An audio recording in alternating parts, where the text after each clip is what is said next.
We're almost done with Season 1 in the St. Louis Cardinals franchise, and right now we're 2 games under 500, 11 games out of first place in the Central, and it's not looking likely we'd make it as a wild card.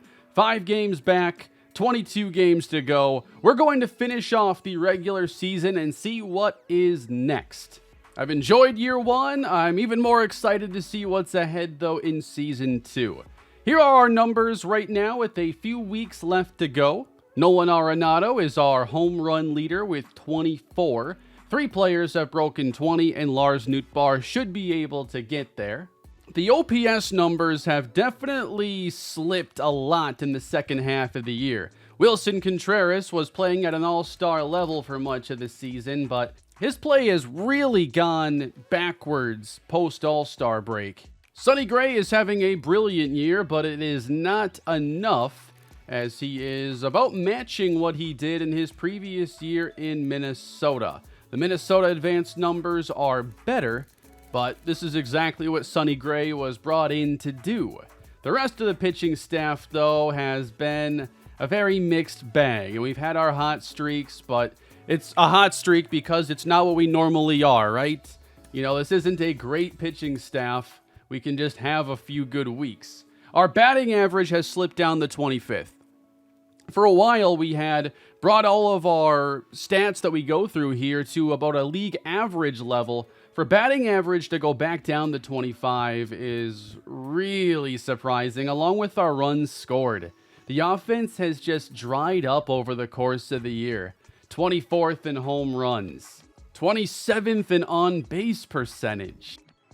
For pitching, we're 23rd in hits allowed and also 18th in runs allowed, which is closer to league average. But now we have a weak offense that is not allowing us to be all that competitive.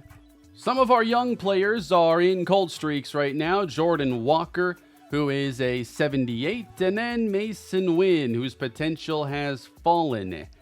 I do think that maybe next year we could talk about sending Mason Wynn down. I'm not going to do it now with 3 weeks to go in the year because that's just going to burn up an option for him to not really get much of a chance to turn things around anyway. But I could see us maybe looking at a shortstop in the offseason to give Wynn a chance to have the bat come around. You know, you get these players with high potential and good overall, but when you have such a spread out skill set, you can be a 71, but not be great in any individual area. Whereas there are other players who are 71, but they'll have like 30 better contact than Wynn and less power, or vice versa, or something stands out. And sometimes it's better to have players that have notable strengths and weaknesses, because your strengths are what's going to make you as a ball player. And if you're just okay in every area, it can be harder to break through. And if you're wondering why I didn't give one of our young pitchers a chance here with rosters expanding, the reason is because I'd have to then add these players to our 40-man roster, and that roster is invited to spring training every year. And then those players are considered to be on your major league roster. If you actually want them to play at the minor leagues, you have to send them down, which uses a minor league option. If I were to bring up Tink Hence now, I'm committing to him playing at spring training and starting that 3-year clock. When you send a player down and use an option, you are then free to bring up and send down that player as much as you want during that specific season. Unfortunately, in MLB The Show, there are no non-roster invites to spring training. So if you want to get a look at a guy in the spring, you have to add him to the 40-man. If you want to remove that player from the 40-man roster, you're then passing them through waivers and any other team would have a chance to claim them. So over the years, I've gotten more careful in adding guys to the 40-man roster because I know you're then opening up a 3-year clock. I might be a little more careful than I need to be, but I've run into many situations where I wish a guy had an additional year to develop or an additional option, and I've kind of run out of time on developing him and I've had to move on. But I think it's time for us to continue the month of September. We do have more of the minor league season still to go, and I would like to get a game in with Dylan Lesco. So Lesco's been down at the AA level, and I'd like to bump him up for the final month of the season. Lesco's had a really productive season, just like we saw from Tink Hence. And we got a series here against the Seattle Mariners. It's September 6th. We lose our third game consecutively, the next day by 7 runs, and it's a sweep. A really demoralizing series. 5 runs scored in 3 games. We lose back-to-back games by 7. You can feel this season ending. We'd have to get incredibly hot in the last few weeks to even be in the wild card conversation, and it's just not getting any better. September is not going well for the Redbirds. We do beat the Cincinnati Reds, and trying to take a series, we do, but then follow it up with a series loss in Toronto. It's September 17th, and it's maybe one of the last scheduled starts for Dylan Lesco, and I'd like to get this game in. Lesco already got 1 start in at the AAA level. It was a 6 1/3 inning appearance. Gave up 2, 1 homer, struck out 8. Overall, good start. Let's see if he can do it again. I think our most pressing question now is, will these pitchers be a part of spring training next year? You know, we have an aging rotation. I've wanted to make that rotation younger, but I also want these players to be ready. So let's get Dylan Lesco a look here at Memphis. He was acquired from the San Diego Padres, of course, in the Paul Goldschmidt deal. And there's a chance that we get a rain delay that shortens this outing.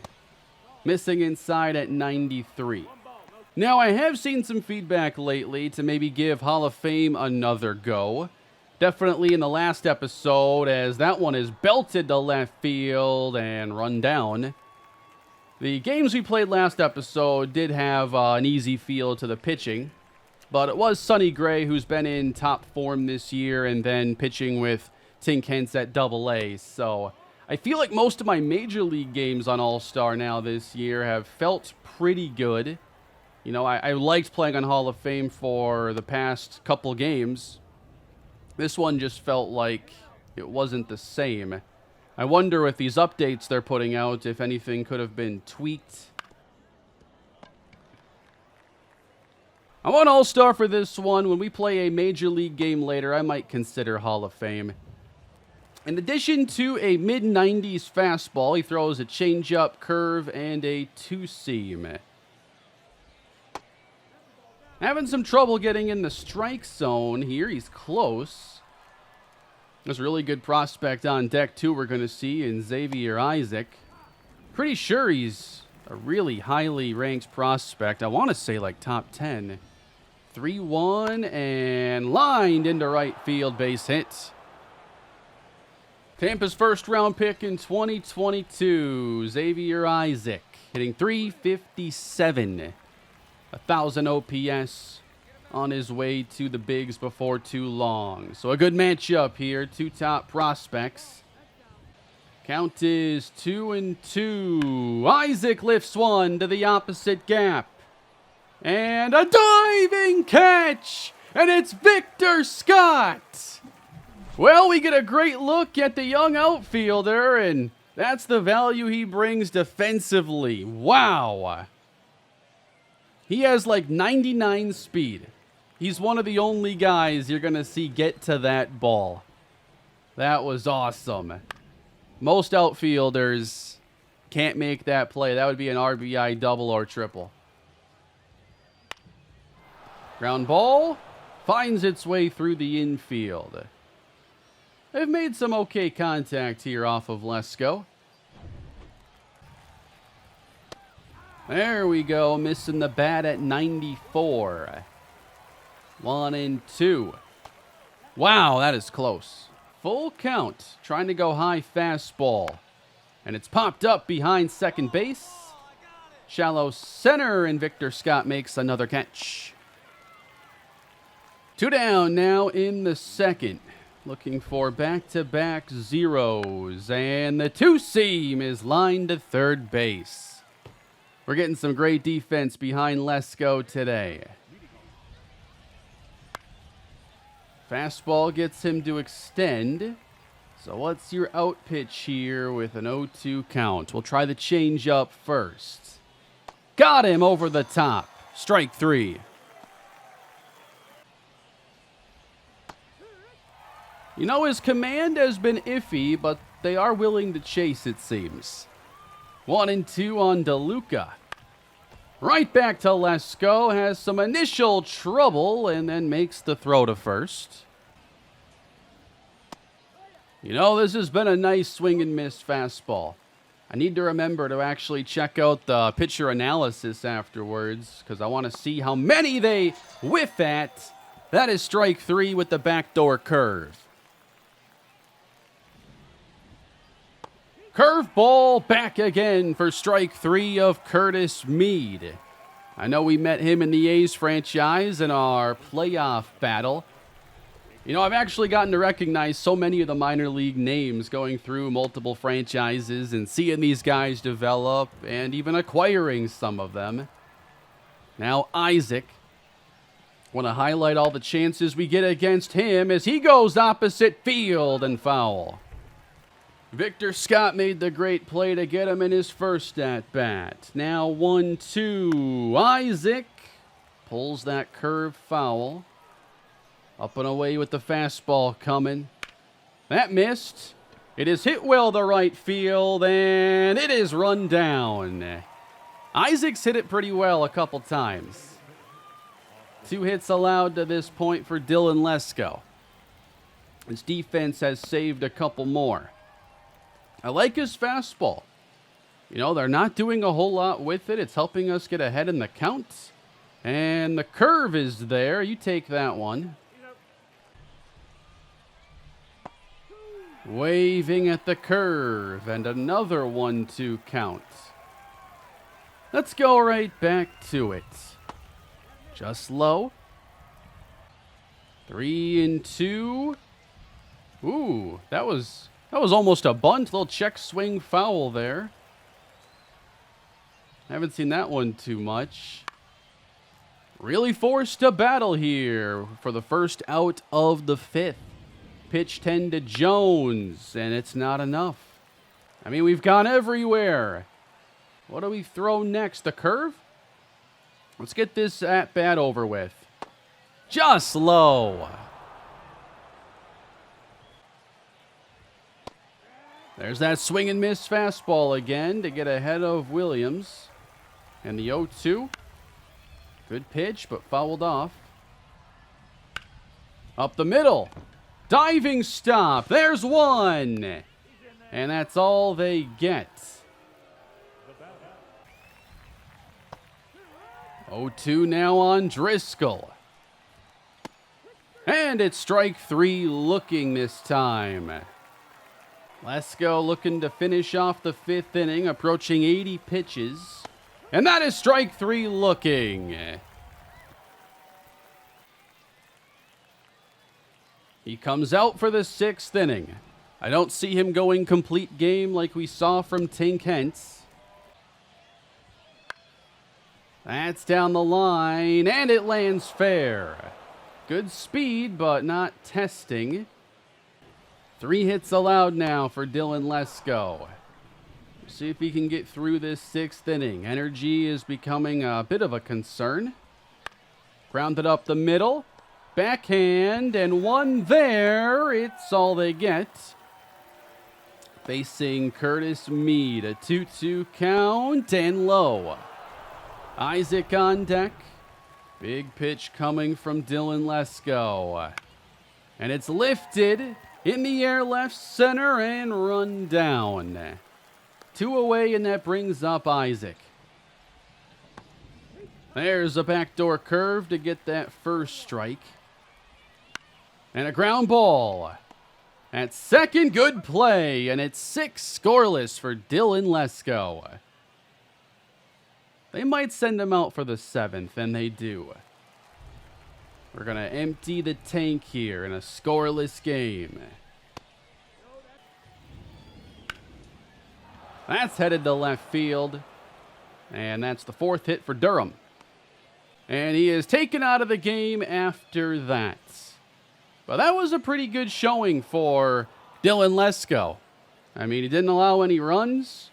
Got bailed out on one. Obviously, that Xavier Isaac hit to the gap in the first inning was one that looked like it could be extra bases. But we've now gotten a good look at Tink Hence and Dylan Lesco, who could be the future of our starting rotation. We relied a lot on that fastball, and he threw it for a strike 75% of the time. Felt like he had really good control of it. The fastball did give up 2 of the 4 hits he allowed. And it looks like there were 5 swings and misses on that 4-seamer. And then 3 on the changeup, 3 on the curve, 1 on the 2-seam. Lesco went 6 innings, gave up 4 hits, 1 walk, struck out 5. A very clean outing. Meanwhile, at the bigs, it's not going quite as well for our pitching. And wow, that is going to be a season ender for Nolan Arenado. He is going to be out 1 to 2 months with a torn groin. Obviously done for the season. And that means Matt Carpenter is going to make it back to the major leagues to finish out the final games, likely of his career, at third base. And our Cardinals have fallen even further back. Now 6 games out of a wild card and 6 games from being eliminated. We dropped this 4-game series to the Pittsburgh Pirates. Drew Rom had that one really good start in his first outing, but his recent ones haven't gone very well. A triple and a homer in this game for Joe Adell, but a loss for the Cards. We then sweep the Guardians, getting some good pitching and giving us a chance at a 500 record this year. Then we go on the road to Colorado, win our 4th straight as Matt Carpenter has a homer, a double, and a strong performance in one of his last games with the Cardinals. Sonny Gray does what Sonny Gray does. The Cards win their 5th in a row. And in the series finale in Colorado, they do lose. We then have to sweep the Giants for a 500 record this year. We're going to play out the last game of the season. We lose the first to the Giants, ensuring a losing record, 3 straight losses, and just 1 game left. And we're playing through our final game of Season 1. We are not going to be heading to the postseason. We are going to be doing the off-season next time out, and we'll spend the remainder of this game talking about my plans, how I feel about the team going forward, and just talking about the individual players. We'll face Blake Snell, and then we have Sonny Gray on the mound, so some star power at pitcher. We'll see if we get a nice quick game here in game 162. Lars Nootbaar has been one of our best players this year. He is a building block for us, somebody I'd like to have around long term, like his game a lot. We just got to find more that fit the team for the long haul, just like him. In the offseason, I imagine we'll be looking a lot at the infield. And I think I've got to consider in the offseason even making some moves on guys like Arenado or Sonny Gray. This is going to be the 2nd straight year that the Cardinals missed the postseason. And it makes a lot of sense to maybe look at trading away remaining veterans and going forward with a new core. 2 strikes on Nootbaar. Headed to the opposite field with Carey. And it's down for a fair ball. And Nootbaar is in with a leadoff double. How about Jordan Walker hitting 236, 15 homers, 56 RBIs. It is a step back from last year. He had better batting average and his slash line was just better overall. But the development this year has at least gone in the right direction. He's still a really young player. We'll have a few seasons to figure out what kind of player he's going to be at the bigs. So I'm not too concerned about it. And it's not like we have anybody who's going to challenge for that playing time right now. I do think he'll stick at first base going into next year. I think the outfield has just been too deep to have his defense out there. You know, I wouldn't mind having him play some outfield in this game. It's 3-2, and that's inside. Yeah, Brendan Donovan can play first base, so I'm going to swap those two. As we got Wilson Contreras with an RBI opportunity. And it's been a good year for him. He was an all-star, had a tremendous first half. It's cooled off a lot, but overall, Contreras still one of our best players. Now, when I talk about trading veterans, I don't think Contreras is going to be a part of that. I'd like to keep him around. He's on a long-term deal. And I could see him still being a good catcher for us, 3, 4, 5 years down the road. So he's the one guy I'm really hesitant to move off of. Until we have a catcher in the organization that looks like they can be an impact starter. And we don't have that yet. Snell all over the place. Bases loaded, nobody out. Nolan Gorman. Really good year for him. 26 homers, 64 RBIs, and it's a 30 home run season if he doesn't break his leg in the middle of it. Got the top edge, accounts even. Just a piece of it as we try to break our last game open. Hit the other way, setting up to tag is Nootbaar, and he will make his way home. 1-0 Cardinals. And I've got Matt Carpenter in the starting lineup. Colton Wong in the starting lineup. Might be the finale for these two guys. So we're having a couple Cardinal fan favorites, I believe, have a chance to finish it out the right way. And Carpenter lifts one high into the right center gap. And that is out number 2. Then we have Colton Wong and Brendan Donovan. Wong hasn't played a ton since we signed him. A 182 average. And Wong drills one. Deep left field. Off the wall. 1 run scores and the runners are held as Colton Wong belts an RBI double. That was awesome.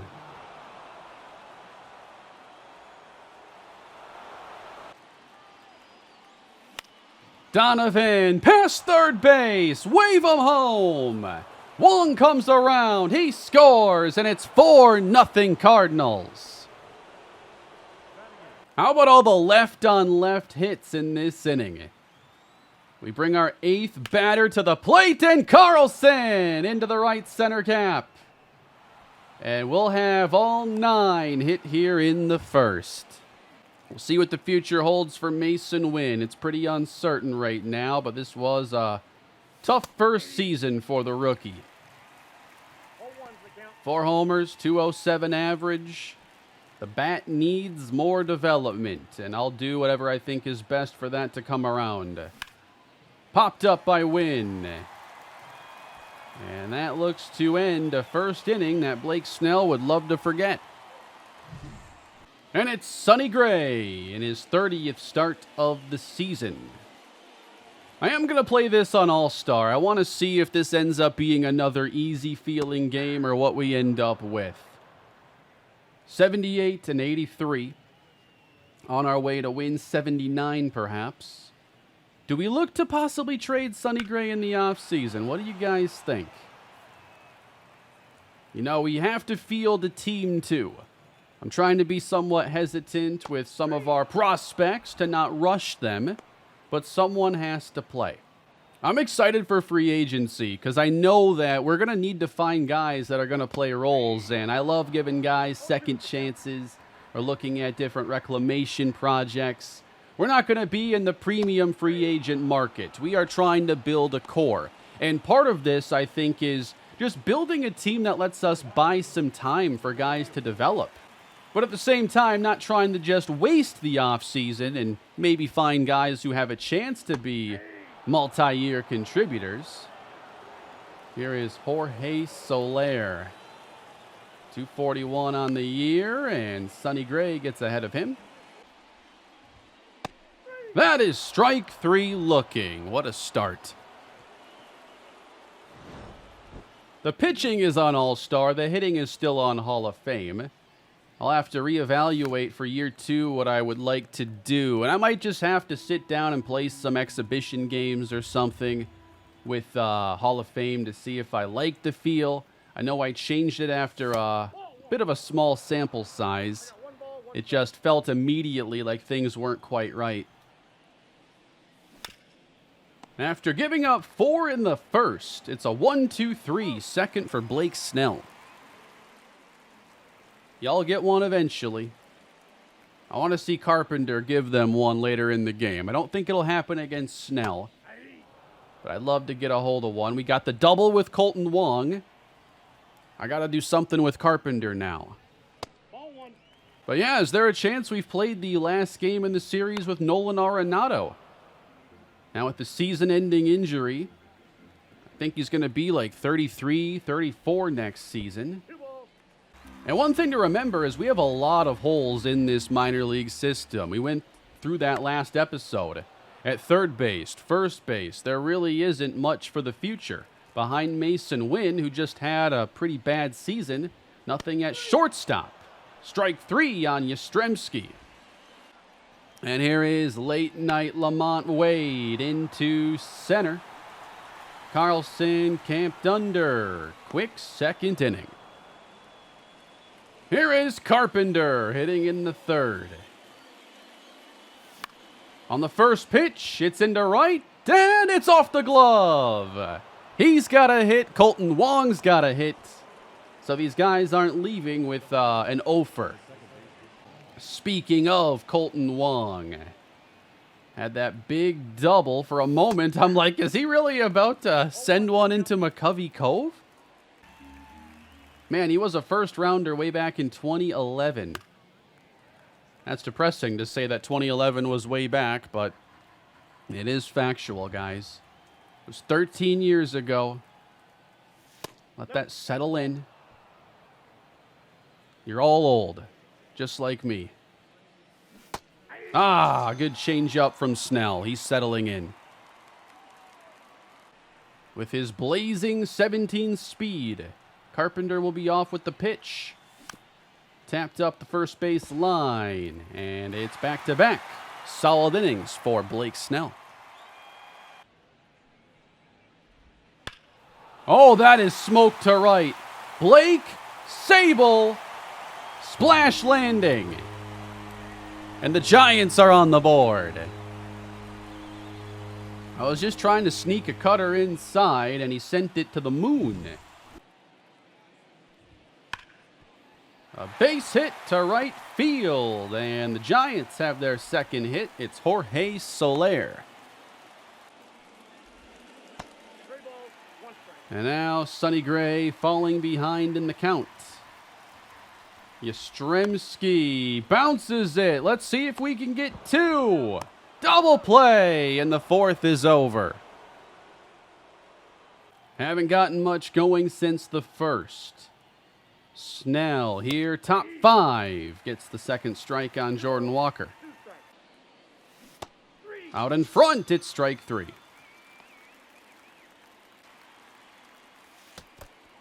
Snell then hits Wilson Contreras on a 1-2 pitch. Fouled back a good fastball. Snell is all over the place. It hurts to miss one like that. Hoping he doesn't make it past the 5th inning today. 3-2 and low to Gorman. Setting the table for Matt Carpenter, who will face a new pitcher. Blake Snell exits. He lasts 4 in 1/3 innings, striking out 3, giving up 4. Here's Matt Carpenter. Deep to left and hooking foul. Over the top, it is strike 3. But there's still a chance for Colton Wong. And it slowly rolled over. That took forever to get there. Out number 3. Strike 3 on Lamont Wade. Sonny Gray with 6 strikeouts now as Blake Sable steps in. The only one to really get a hard hit off of him to this point. Swung through a curve. And it's flied to Carlson. And we are through 5.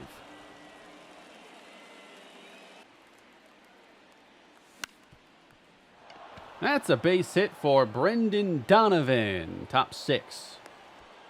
I do think guys like Donovan and Carlson will still be mainstays for a while. We'll see if anyone breaks out to secure a long-term role. Donovan, though, has had a really solid year. I'm happy with his development.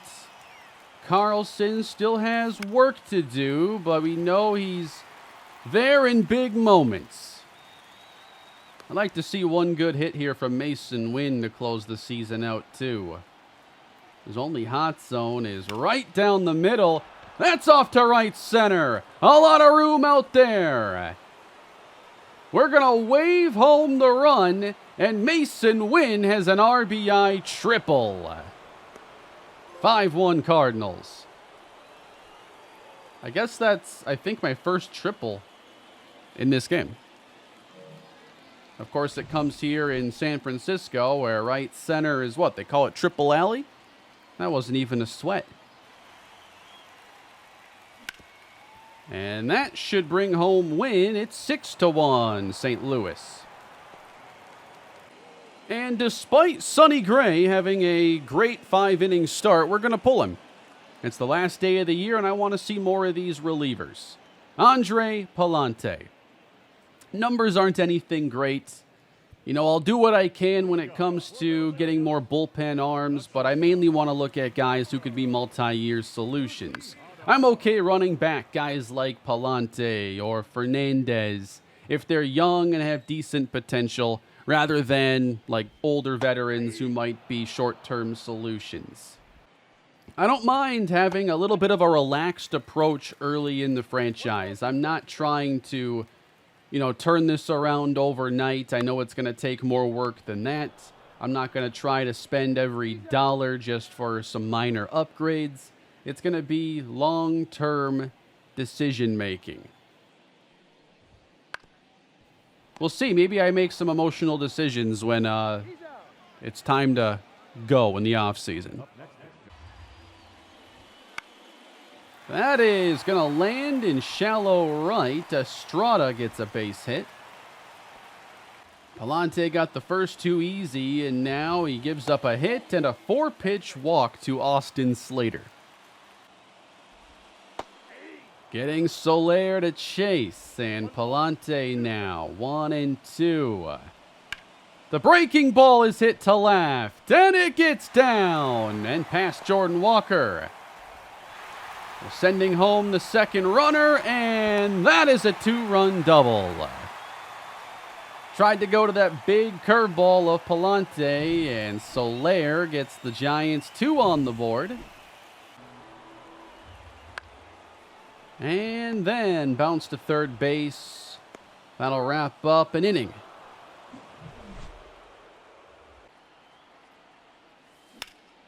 That's Carpenter to right center field, and he's back on first base. His second hit of the game. Now Colton Wong on the ground to short, and on time to second base. Here is the 27-year-old JoJo Romero, who's thrown a lot of innings for us this year. A solid 24% strikeout rate and a 4.06 ERA. Solid reliever. JoJo is going to be one of our top lefties going into next year, coming out of the bullpen, and faces Jung-Hoo Lee. First up here in the 7th. Got him looking. Good cutter inside. Now Lamont Wade skies one, and JoJo is showing he can get these lefties out. Although lefties came in with a higher batting average than righties against him this year. A late attempt at changing that, and Carpenter with a good pick. And it's 3 up, 3 down. Hit the other way, Brendan Donovan. One of our higher average hitters this season, a versatile guy in the field. Donovan has a 277 average, and that is the best out of like full-time season-long starters. And his 357 on base is also tops on the team. So I like Donovan a lot. I like Lars Nootbaar as well. We got Jordan Walker. We're hoping he's a mainstay. But it's tough to say who else you're confident in. Let's throw Nolan Gorman in there as well. It's a solid core. You've got some power in there. You've got some important positions covered. But then you're going to go up against some of these teams like the Dodgers and realize, all right, it's not enough to have like 4 or 5 solid pros. You've got to get more well-rounded. Carlson bounces to the right side. And that is 2. We got to do whatever it takes to get Mason Wynn on track next year. If that's AAA or the majors. I think we start in the majors unless spring training is like really bad. But we'll probably give him another chance. If we don't have to use that option, that's obviously preferred. Don't have any other shortstops right now I'd want to play.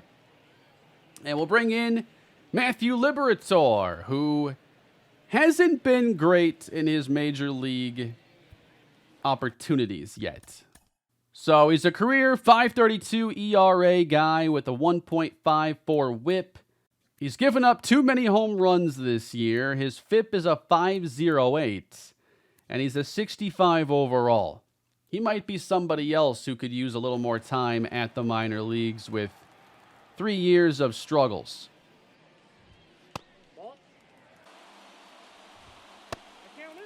Full count to Luciano. Liberatore having to throw a lot of pitches to this first batter. And the 3-2 is grounded to Matt Carpenter. 1 down. Matt Chapman hitting now. 1-2 and inside. Oh, a good slider. That one almost never goes where I want it. Couldn't get the call, and it's 3-2 now to Chapman. And it's up and away, ball 4. Chasing it is Estrada. Liberatore gets the strike 3. 2 down now. He faces Slater. Another lefty masher in this Giants lineup. And it's sent to Colton Wong to end the 8th inning. Nootbaar into center field. He's got perhaps his final hit of the year. Jordan Walker now takes inside 3-2. And tapped it. At short, Estrada gets the out at second. Fielder's choice. Contreras skies one deep to center. Back on the track with room. And now with 2 gone, it is Gorman. Hitless on the day.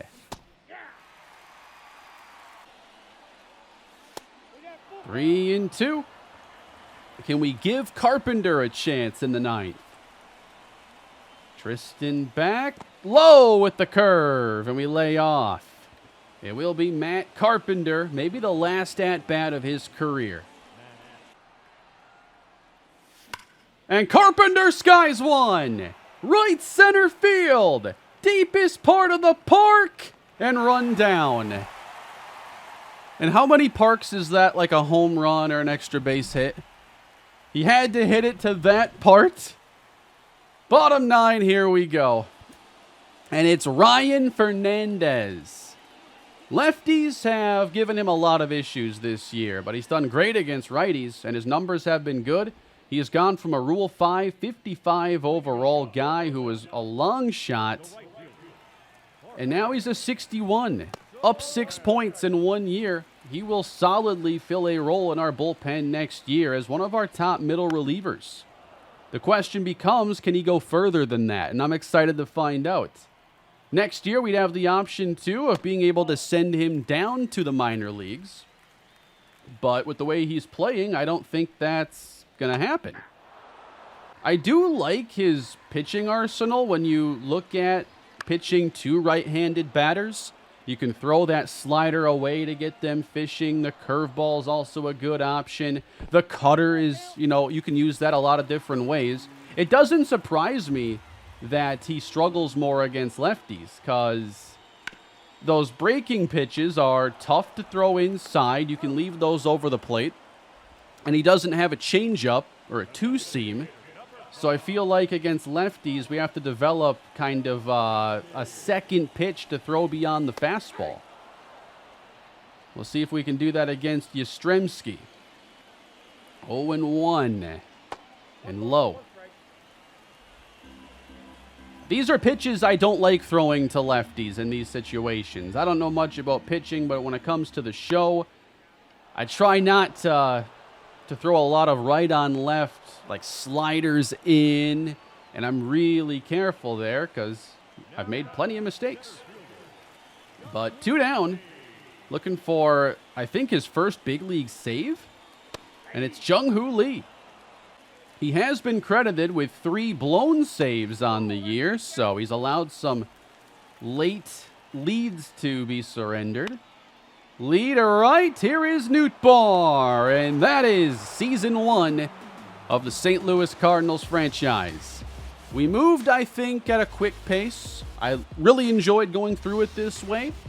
Year 1 is to lay the foundation. Year 2 is when the franchise really begins, when I get my hands on this team in the offseason, getting to make my changes and shape this roster in my vision. And I'm ready to get to work. And a fun way as well to close out the season. A 6-3 win for our Cardinals and a 79-win campaign. 79-83 is how year 1 finishes. We end up 3rd place in the NL Central, and we were 2 games out of a wild card. It actually got that close at the end. We would have had to sweep the Giants and then get a tiebreaker against the Diamondbacks. I can't believe it got that close. They finished with a 4-game losing streak. The season home run leader ends up being Nolan Gorman with 26. Nolan Arenado also had 26. Contreras 23, Nootbaar 22. Arenado is set to be 33 going into next year, and thankfully the regression didn't hit him all that hard this season. I want to say it was showing more early in the year, but his play was able to overcome a lot of it. He's certainly got multiple years of quality play ahead of him. Nolan Gorman is up to an 83, a couple points up from where he began this season. And he ended up building upon last year in some departments, raising his batting average, his OPS. I'd say this was an overall really solid year for him. The fielding, maybe not as much. He had 15 errors, and I know that's kind of the outdated way to look at fielding, but when you have 6 one year and 15 the next, that kind of speaks for itself. Sonny Gray was dominant, and Steven Matz was probably our second best pitcher this year. Miles Michaelis had a lot of good starts late in the season. He put together some shutouts as well, 2 complete games in the second half. Ryan Helsley was a very valuable closer who now has 1 more season of team control. Jojo Romero, that's a lot of WAR for a relief pitcher. Jojo Romero was very solid, and he's up to a 77 overall. There's a guy we should continue building around for a while. Here are the ratings on Ryan Fernandez, who finishes as a 61 overall. Pretty thrilled with his development because I never saw this coming. Tough season for Andre Palante. He was one of our worst pitchers this year. We'll see if he's able to bounce back. Dylan Lesco finishes the season as a 68 overall. Mason Wynn, a 71. Chris Rotondo, 64. I think it was a solid year for building the foundation of this team, but with guys like Scott and Mason Wynn, there's still questions if these guys are going to really help us out or not. Luckily, Scott, I think, was able to get some decent AAA development after the Major League stint didn't go all that well. But being he's on the 40-man roster, he'll be back at training camp for year 2 or spring training, and he'll have a second go at trying to make this roster and make an impact. He still has 2 options available. Jo Adell, we didn't talk about him much, but we gave him a second chance with us, and his play this year isn't going to help him stick around for long. When we have outfielders that push for those spots, he's going to end up losing his roster spot after a 268 slugging. I can't believe that number. He was a negative 2.4 WAR. You could argue if we just didn't acquire Jo Adell that we might have been a playoff team then. If you give us 2 more wins, we were tied for the final wildcard spot. Ivan Herrera was the bench catcher, and I just think that he's a ways off of developing into a potential starter that would make moving off of Contreras any easier. He does have B potential, but I just don't know if this is going to work because he was called up so early. His options have already been used, 2 of them. You'd like him to get more years in the minors, and it's just not going to work out that way here in St. Louis. Kyle Gibson, Lance Lynn, Andrew Kittredge, Donovan Solano, Brandon Crawford. Those guys are about to become free agents, along with a few others. I think one of my top concerns is just getting a starting rotation set for next year. I might have to go and make similar signings to what they did with Lance Lynn and Kyle Gibson, just so I'm not forced to call guys up. I want them to call up when the time is right. By the end of the year, they have us with the number 12 prospect in baseball, Dylan Lesco. Tink Hence is the 50th ranked prospect. Tekoa Roby at 67. And Victor Scott now at 88. Josh Baez, 98. Freddie Freeman won the NL batting title here in Season 1 with a 338. Randy Arozarena had 339, though. And for home run leaders, Austin Riley hit 51, Shohei Ohtani 50, and 49 for Mike Trout. Shohei had 146 RBIs in his first season with the Dodgers. Now, in the show, they also had him pitching. They didn't work his injury and his first-year situation into this game. So he ended up winning 19 games, had a 3.53 ERA, 20 quality starts. I mean, he's Shohei Ohtani. He does what Shohei Ohtani does. 8.2 batting WAR, 2.8 pitching WAR. Trey Turner stole 48 bases, and John Birdie 41 steals at 34 years old with the Yankees. It's not unprecedented. He just did that 2 years ago in Miami. Wow, the Rangers had a pretty good pitching staff, I guess you could say. Andrew Heaney was a 20-game winner, which doubles his previous career high in wins. Spencer Strider had 21 wins with the Braves. Jose Leclerc had 52 saves to lead the American League. Hobie Milner, 55 with the Brewers. I didn't even realize he was their closer until he was closing against us to get one of those 55. Shota Imanaga, 2.54 ERA with the Cubs. That was the top in the National League. And Yoshinobu Yamamoto, another first-year player in the Bigs, 2.65 with the Dodgers. Logan Webb right there with him. Joe Ryan had the best ERA in the American League with a 2.5. Kevin Gausman, 203 strikeouts, while Strider, Snell, Wheeler, Peralta, Ohtani, Green, and Cease all made it in the National League. Joe Ryan, 4.2 pitching WAR, but Zach Wheeler, 6. Strider, Peralta, Gray all over that 4.2 mark. Batting WAR, it's Shohei Ohtani, Corbin Carroll, Matt Olson, all 7 or higher. And then Trout, Yordan Alvarez, and Aaron Judge clear 7. Shohei Ohtani is your National League MVP. Corey Seager is your American League MVP. Spencer Strider takes home the Cy Young in the NL. Andrew Heaney in the American League. Yoshinobu Yamamoto is the NL Rookie of the Year. That is a really tough one to break the tie on. And then Colt Keith in the American League for the Detroit Tigers had a really good first year at the plate. Not expecting too many awards for our Cardinals, and Arenado misses a Gold Glove this year. Eugenio Suarez takes it instead. Tommy Edman was third in center field Gold Glove. And I think that's about all there is to say for Season 1 in the Cardinals franchise. Thank you for the support in this first season, but this is just the prologue to this franchise. The fun always begins with that first offseason going into year 2. I'm excited to see what our future looks like. If we try to project out now, look at 2027, what could year 4 look like? You can tell that there's going to have to be a lot of work to this roster. Arenado's likely gone by then, and a lot of these guys, you're not even sure if you can count on a few years from now. So next episode, we have our first offseason. I love your feedback. You can definitely influence some of my decision making in the comments. Just be persuasive. It's happened before, it'll happen again. But I'm excited to go through it and get on to Season 2.